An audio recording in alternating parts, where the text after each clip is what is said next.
ಐತಿಹಾಸಿಕ ಪ್ರಸಿದ್ಧವಾದ ಶ್ರೀ ಮಲೆಮಹದೇಶ್ವರ ಬೆಟ್ಟದಲ್ಲಿ ನಡೆಯುವ ದೀಪಾವಳಿ ಜಾತ್ರೆಗೆ ತೆರಳುವ ಭಕ್ತರಿಗೆ ಶ್ರೀ ಮಹದೇಶ್ವರ ಸ್ವಾಮಿ ಕ್ಷೇತ್ರ ಪ್ರಾಧಿಕಾರ ಶಾಕ್ ಒಂದನ್ನು ನೀಡಿದೆ. ಹೌದು, ಮುಂದಿನ ವಾರ ದೀಪಾವಳಿ ಹಬ್ಬದ ಸಮಯದಲ್ಲಿ ಮಲೆಮಹದೇಶ್ವರ ಬೆಟ್ಟದಲ್ಲಿ ದೀಪಾವಳಿ ಜಾತ್ರೆ ವಿಜೃಂಭಣೆಯಿಂದ ನಡೆಯಲಿದ್ದು, ಈ ಹಿನ್ನೆಲೆಯಲ್ಲಿ ಚಾಮರಾಜನಗರ ಜಿಲ್ಲಾಡಳಿತ ಹಾಗೂ ಮಲೆಮಹದೇಶ್ವರ ಸ್ವಾಮಿ ಕ್ಷೇತ್ರ ಅಭಿವೃದ್ಧಿ ಪ್ರಾಧಿಕಾರ ಟ್ರಾಫಿಕ್ ವ್ಯವಸ್ಥೆ ಕಠಿಣ ನಿರ್ಧಾರ ಕೈಗೊಂಡಿದೆ. ಮಲೆಮಹದೇಶ್ವರ ಬೆಟ್ಟಕ್ಕೆ ದ್ವಿಚಕ್ರ ಹಾಗೂ ತ್ರಿಚಕ್ರ ವಾಹನಗಳನ್ನು ಜಾತ್ರೆಯ ಸಮಯದಲ್ಲಿ ಸಂಪೂರ್ಣವಾಗಿ ನಿಷೇಧಿಸಲಾಗಿದೆ. 4 ದಿನ ಈ ವಾಹನಗಳ ಓಡಾಟ ಅಲ್ಲಿ ಇರೋದಿಲ್ಲ. ಅಕ್ಟೋಬರ್ 19ರಿಂದ ಅಕ್ಟೋಬರ್ 22ರವರೆಗೆ 4 ದಿನಗಳ ಕಾಲ ಮಲೆಮಹದೇಶ್ವರ ಬೆಟ್ಟದ ಮಾರ್ಗದಲ್ಲಿ ದ್ವಿಚಕ್ರ ಹಾಗೂ ತ್ರಿಚಕ್ರ ವಾಹನಗಳನ್ನು ಸಂಪೂರ್ಣವಾಗಿ ನಿರ್ಬಂಧಿಸಲು ಆದೇಶ ಹೊರಡಿಸಲಾಗಿದೆ. ಈ ಒಂದು ನಿರ್ಬಂಧ ಮಲೆಮಹದೇಶ್ವರ ಬೆಟ್ಟದ ಕೆಳಗೆ ಇರುವ ಹನೂರು ತಾಲೂಕಿನ ಕೌದಳ್ಳಿ ಗ್ರಾಮದ ಪ್ರಕಾಶ್ ಗಾರ್ಡನ್ ನಿಂದ ಮಹದೇಶ್ವರ ಬೆಟ್ಟದವರೆಗೆ ಅನ್ವಯವಾಗಲಿದೆ. ಹೌದು ಸ್ನೇಹಿತರೆ, ದೀಪಾವಳಿಯ ಸಮಯದಲ್ಲಿ ಮಲೆಮಹದೇಶ್ವರ ಬೆಟ್ಟ ಸಂಪೂರ್ಣವಾಗಿ ಭಕ್ತರಿಂದ ಆವರಿಸಿರುತ್ತದೆ. ಎಲ್ಲಿ ನೋಡಿದರೂ ಭಕ್ತರ ದಂಡೆ ಕಾಣುತ್ತದೆ. ಇದೇ ಕಾರಣ ಈ ಸಮಯದಲ್ಲಿ ಮಲೆಮಹದೇಶ್ವರ ಬೆಟ್ಟವನ್ನ ಅವ್ಯವಸ್ಥೆಯಿಂದ ಕಾಪಾಡಲು ಈ ಒಂದು ಮಾರ್ಗವನ್ನ ಸರ್ಕಾರ ಕೈಗೆತ್ತಿಕೊಂಡಿದೆ. ಈ ಮಲೆಮಹದೇಶ್ವರ ಬೆಟ್ಟದ ಇತಿಹಾಸ, ಅದರ ಪುರಾಣ ನಿಜಕ್ಕೂ ಪ್ರತಿಯೊಬ್ಬರನ್ನ ಅಚ್ಚರಿಗೊಳಿಸುತ್ತದೆ.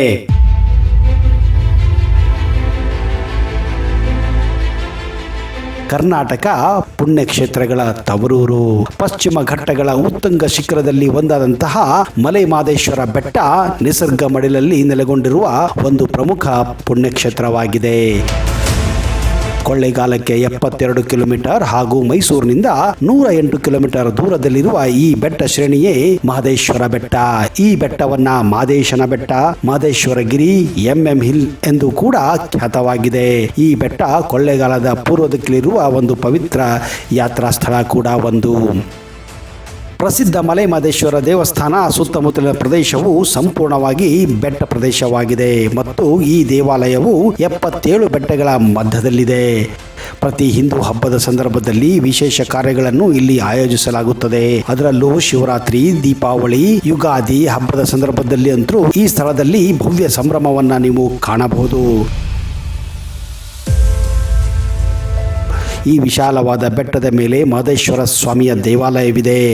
ಬೆಟ್ಟ ಹತ್ತಲು ನಿಮಗೆ ಸರ್ಪದಾರಿ ಮತ್ತು ಬಸವನದಾರಿ ಎಂಬ 2 ಮಾರ್ಗಗಳು ಕೂಡ ನೀವು ಕಾಣಬಹುದು. ಸ್ಥಳ ಪುರಾಣದ ಪ್ರಕಾರ ಈ ಬೆಟ್ಟಕ್ಕೆ ಸೇರಿದಂತೆ ಆನೆಮಲೆ, ಜೇನುಮಲೆ, ಕಾನುಮಲೆ, ಪಷ್ಟೆಮಲೆ, ಪವಳಮಲೆ, ಪೊನ್ನಾಚಿಮಲೆ, ಕೊಂಗುಮಲೆ ಮೊದಲಾದ 77 ಬೆಟ್ಟಗಳಿವೆ. ಈ ಪೈಕಿ ಮಹದೇಶ್ವರ ಬೆಟ್ಟದಲ್ಲಿರುವ ಶಿವ ದೇವಾಲಯವೇ ಪ್ರಧಾನವಾದದ್ದು.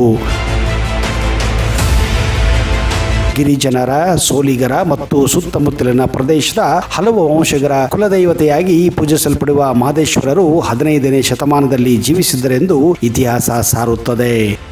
ಲೋಕ ಕಲ್ಯಾಣಕ್ಕಾಗಿ ದೇಶ ಸಂಚಾರ ಮಾಡಿ ಹಲವರ ಸಂಕಷ್ಟ ಪರಿಹರಿಸಿ ಪವಾಡ ಪುರುಷ ಮಹದೇಶ್ವರರು ಹರದನಹಳ್ಳಿ ಮಠದ 3ನೇ ಮಠಾಧೀಶರಾಗಿದ್ದರೆಂದು ತಿಳಿದು ಬರುತ್ತದೆ. ಕೊಳ್ಳೇಗಾಲದಿಂದ ಮಧುವನಹಳ್ಳಿ, ಸಿಂಗಾನವಲ್ಲೂರು, ಹನೂರು ಮಾರ್ಗವಾಗಿ ಕೌದಳ್ಳಿ ತಲುಪಿದರೆ ಅಲ್ಲಿಂದ ಬೆಟ್ಟಕ್ಕೆ ಕೇವಲ 16 ಕಿಲೋಮೀಟರ್ ಕಾಡು ದಾರಿ. ಮುಂದೆ ತಾಳಬೆಟ್ಟ ಎಂಬ ಬೆಟ್ಟದ ತಪ್ಪಲು ಕೂಡ ನಿಮಗೆ ಸಿಗುತ್ತದೆ. ಮಹದೇಶ್ವರನ ಭಕ್ತರಾಗಿದ್ದ ಶ್ರೀ ಜಯಚಾಮರಾಜ ಒಡೆಯರ್ ಮತ್ತು ಶ್ರೀಕೃಷ್ಣರಾಜ ಒಡೆಯರ್ ಅವರು ತಾಳಬೆಟ್ಟದಿಂದಲೇ ಕಾಲ್ನಡಿಗೆಯಲ್ಲಿ ಬೆಟ್ಟವೇರಿ ಮಾದಯ್ಯನ ದರ್ಶನ ಕೂಡ ಪಡೆಯುತ್ತಿದ್ದರು ಎಂದು ನಂಬಲಾಗಿದೆ. ನಡುಮಲೆ ಸಮೀಪದಲ್ಲಿ ಪ್ರಸಿದ್ಧಿಯಾಗಿರುವಂತಹ ಮತ್ತೊಂದು ಬೆಟ್ಟವಿದೆ, ಅದುವೇ ನಾಗಮಲೆ. ಈ ಬೆಟ್ಟದ ತುದಿಯಲ್ಲಿ ಶಿವಲಿಂಗಕ್ಕೆ ಅಂಟಿಕೊಂಡಿರುವ ನಾಗರ ಹಾವಿನ ರೂಪದಲ್ಲಿ ಬಂಡೆಯನ್ನ ನೀವು ಕಾಣಬಹುದು. ಇದರಿಂದಲೇ ಈ ಬೆಟ್ಟಕ್ಕೆ ನಾಗಮಲೆ ಎಂದು ಹೆಸರು ಕೂಡ ಬಂದಿದೆ. ನಿಜಕ್ಕೂ ಪ್ರಕೃತಿ ವಿಸ್ಮಯಕ್ಕೆ ಬೆರಗಾಗದೆ ಇರುವವರು ಯಾರೂ ಇಲ್ಲ. ಇಲ್ಲಿಯೂ ಕೂಡ ಒಂದು ಪುಟ್ಟ ದೇವಸ್ಥಾನವಿದೆ. ಭಕ್ತಾದಿಗಳು ಮಹದೇಶ್ವರ ದರ್ಶನ ಪಡೆದು ಬೆಟ್ಟವನ್ನು ಹತ್ತುವ ಶಕ್ತರು ಇಲ್ಲಿಗೂ ಕೂಡ ಬರುತ್ತಾರೆ. ಈ ಬೆಟ್ಟವು ಮಹದೇಶ್ವರ ಬೆಟ್ಟದಿಂದ 15 ಮೈಲಿಗಳಷ್ಟು ದೂರವಿದೆ.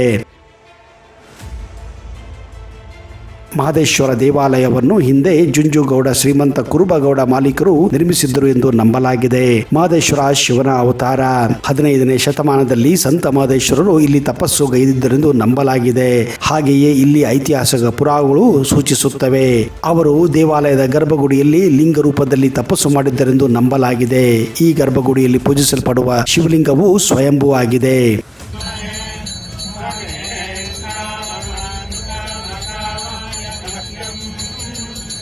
ಮಲೈ ಮಹದೇಶ್ವರ ಸ್ವಾಮಿ ಹುಲಿಯ ಮೇಲೆ ಚಲಿಸುತ್ತಿದ್ದರು ಮತ್ತು ಅಲ್ಲಿ ವಾಸಿಸುತ್ತಿದ್ದ ಜನರು ಮತ್ತು ಸಂತರನ್ನು ಉಳಿಸಲು ಬೆಟ್ಟದ ಸುತ್ತ ಹಲವಾರು ಅದ್ಭುತ ಪವಾಡಗಳನ್ನು ಮಾಡಿದ್ದರು ಎಂದು ನಂಬಲಾಗಿದೆ.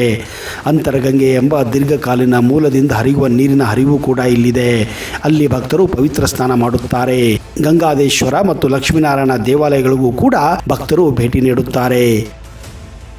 ಹಾಗೆಯೇ ಆದಿಮಡಪ್ಪ, ಇಂಡಿ ಬಸವೇಶ್ವರ, ಗೌಜಾಲಕಟ್ಟೆ ಬಸವೇಶ್ವರ, ಬೇಲೆಕಲ್ಲು ಬಸವೇಶ್ವರ, ಪಾಡಾಧಾರೆ, ಕರಯ್ಯ ಹಾಗೂ ಬೋಲಿ ಮತ್ತು ಕನವೆ ಬಸಪ್ಪ ಇಲ್ಲಿಗೆ ಭೇಟಿ ನೀಡುವ ಇತರ ದೇವಾಲಯಗಳು. ಹಾಗೆಯೇ ಇಲ್ಲಿಂದ ಹೊಗನಕಲ್ ಜಲಪಾತ ಕೂಡ ತುಂಬಾನೇ ಹತ್ತಿರವಾಗಿದೆ. ಕಾವೇರಿ ಮತ್ತು ಪಾಲಾರ್ ನದಿಗಳಿಂದ ಆವೃತವಾದ ದಟ್ಟ ಕಾಡಿನಲ್ಲಿ ಈ ಸ್ಥಳವು ಸುಂದರವಾದ ಪ್ರವಾಸಿ ಸ್ಥಳಕ್ಕೆ ಹೆಸರುವಾಸಿಯಾಗಿದೆ. ಮಲೈ ಮಹದೇಶ್ವರ ಅರಣ್ಯ ಮೀಸಲು ಪ್ರದೇಶವು ಸುಮಾರು 39,361 ಹೆಕ್ಟೇರ್ ಪ್ರದೇಶವನ್ನು ಹೊಂದಿದೆ. ಕಾಡಿನಲ್ಲಿ ವಿವಿಧ ಪ್ರಾಣಿಗಳು, ಪಕ್ಷಿಗಳು ಮತ್ತು ಸರೀಸೃಪಗಳು ವಾಸಿಸುತ್ತವೆ. ಅವು ಹೆಚ್ಚಿನ ಸಂಖ್ಯೆಯಲ್ಲಿ ಕಂಡುಬರುತ್ತವೆ. ಆನೆಗಳು ಇಲ್ಲಿನ ಪ್ರಮುಖ ಪ್ರಭೇದಗಳಾಗಿವೆ. ಹಿಲ್ಸ್ ಉತ್ತಮ ಚಾರಣ ಅವಕಾಶವನ್ನು ಕೂಡ ನೀಡುತ್ತದೆ. ಅರಣ್ಯ ಇಲಾಖೆಯ ವತಿಯಿಂದ ಅನೇಕ ಚಾರಣ ಮಾರ್ಗಗಳನ್ನು ಕೂಡ ಗುರುತಿಸಲಾಗಿದೆ. ಹಿಲ್ಸ್ ಇಂದ ಪ್ರಾರಂಭವಾಗುವ 2 ಪ್ರಮುಖ ಚಾರಣ ಮಾರ್ಗಗಳಿವೆ. ಒಂದು ನಾಗಮಲೆ, ಇನ್ನೊಂದು ಪಾಲಾರ್. ನಾಗಮಲೆ ಚಾರಣ ಹಿಲ್ಸ್ನಿಂದ ಕೇವಲ 7 ಕಿಲೋಮೀಟರ್ ದೂರದಲ್ಲಿದೆ. ನಾಗಮಲೆಯಲ್ಲಿ ಶಿವನಿಗೆ ಅರ್ಪಿತವಾದ ದೇವಾಲಯ ಕೂಡ ಇದೆ. ಪಾಲಾರ್ ಚಾರಣವು ನಾಗಮಲೆಯಿಂದ ಇನ್ನು 8 ಕಿಲೋಮೀಟರ್ ಚಾರಣವಾಗಿದೆ. ಇಲ್ಲಿ ಸಾಮಾನ್ಯವಾಗಿ ಅರಣ್ಯ ವಿಶ್ರಾಂತಿ ಮನೆಯಲ್ಲಿ ರಾತ್ರಿ ತಂಗಲು 2 ದಿನಗಳ ಮೊದಲೇ ನೀವು ಇಲ್ಲಿ ರಿಜಿಸ್ಟರ್ ಮಾಡಬೇಕಾಗುತ್ತದೆ. ದೇವಾಲಯದ ವತಿಯಿಂದ ಹಿಲ್ಸ್ನಲ್ಲಿ ವಸತಿ ಸೌಕರ್ಯವನ್ನು ಕೂಡ ಮಾಡಲಾಗಿದೆ. ಇದನ್ನು ನೀವು ದೂರವಾಣಿಯ ಮೂಲಕ ಅಥವಾ ವೆಬ್ಸೈಟ್ ಮೂಲಕ ಕಾಯ್ದಿರಿಸಬಹುದಾಗಿದೆ. ಮಲೈ ಮಹದೇಶ್ವರ ಬೆಟ್ಟದಲ್ಲಿ ಇರುವಂತಹ ಅತಿಥಿ ಗೃಹಗಳಲ್ಲಿ ಮಹದೇಶ್ವರ ಭವನ, ಗುರುದರ್ಶಿನಿ, ಗಿರಿದರ್ಶಿನಿ, ಶಿವದರ್ಶಿನಿ ಮುಂತಾದ ಅತಿಥಿ ಗೃಹಗಳು ಕೂಡ ಇಲ್ಲಿ ಇವೆ.